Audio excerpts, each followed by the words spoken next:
What's up, y'all? Welcome back to the Us versus Them channel. I'm your host, Vince, and we're going to break down the co-main event for the upcoming fight night we have this weekend, UFC Fight Night Australia.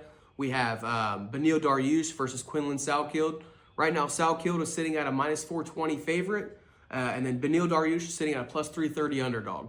Before I get into this breakdown, if I can remind you guys, hit the like button, subscribe to the channel. I really appreciate that. And let's get into this breakdown. To be honest with you guys, I think this fight is pretty straightforward. When I'm breaking down this fight and I'm looking at these fighters, I do think that skill for skill, Beneil Dariush is a better fighter. So I do think there's some value in there for him being an underdog. As far as his grappling goes, he's got really smooth jiu-jitsu. His transitions are really nice. He's got really nice back takes. He's got good jiu-jitsu from the ground. Not only that, but he utilizes his wrestling really good. So that's just blending in the stuff in between all the cool shit, all the smooth transitions. So, about getting takedowns and stuff and securing positions. Beneil Dariush does a really good job of doing that. I think he blends both those disciplines really well together, and that's what makes him a really good grappler. Beyond that, he has decent striking. He can hold his own in the striking, but the one downfall for him is his chin, his durability. That's been the one kryptonite for Beneil Dariush. It's not because he's getting older. It's just something that it's been kind of a kryptonite for him since the beginning of his fighting career. And he's fighting a guy who's got some pretty heavy hands, and he's also on kind of a tear. So that's definitely something worth noting. I kind of already touched on this earlier, but besides like his chin issues, his durability issues, Beneil Dariush is also 36 years old. So he's going to be 10 years the older in this fight.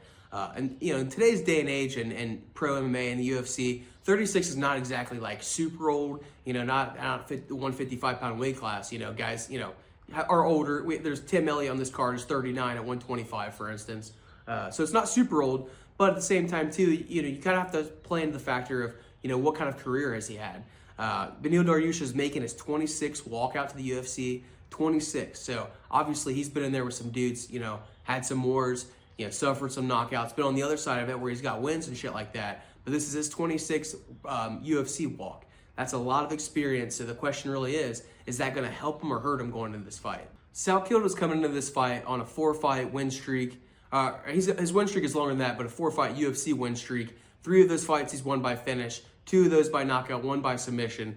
He went the distance with Yashmus or whatever, Ashmus, whatever, however you say his name. That guy's pretty durable. But outside of that, he's finished everybody. He went the distance with Gage Young and his Dana White Contender Series fight, but he's been on obviously a nightmare of finishing people.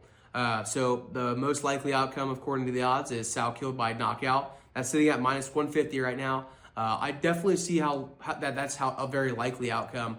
But to be honest with you, at minus 150, that anything minus more than 150 and 120, that's just a little bit too of there's not enough meat on the bone for a money line victory. We got to get the right fighter and how he's going to get it, or he or she's going to get it done, which is honestly easier said than done. So, minus 150, I really, it's likely to happen. I don't see any other way that this fight's going to go, but I'm going to stay away from that. If you want to find more value in this fight, I would look more at Beneil Dariush. Obviously, like I said, he's 36 years old, but, I think he still has some fight left in him. If you look at the guys, he's on a little bit of a cold streak right now, but if you look at these guys that he's lost to Benoit Saint-Denis, and he didn't look good in that fight. He got caught really early, got knocked out really early in round 1. But Benoit Saint-Denis is really tough. Outside of that, Arman Tsarukyan, knocked out by Tsarukyan. He's also tough. Charles Oliveira, knocked out by Charles Oliveira. Those guys are top 5 guys in the world. Or at least, 2 of those guys are top 5 guys in the world. So he's fighting the top dudes in the world. So is there a possibility where Beneil Dariush can utilize his wrestling, implement his grappling, and start stacking rounds and getting the win? Absolutely. Can he even start wearing on him and finding a finish? 100%. So, as far as finding more value in this fight, I would look at Beneil Dariush money line. That's all I got for you guys in this breakdown. Stop by for my next video where we're looking at Tim Elliott versus Steve Verseg. We're really excited to break that fight down. So stop by for that one. That's all I got for you guys, and I'm the fuck out of here.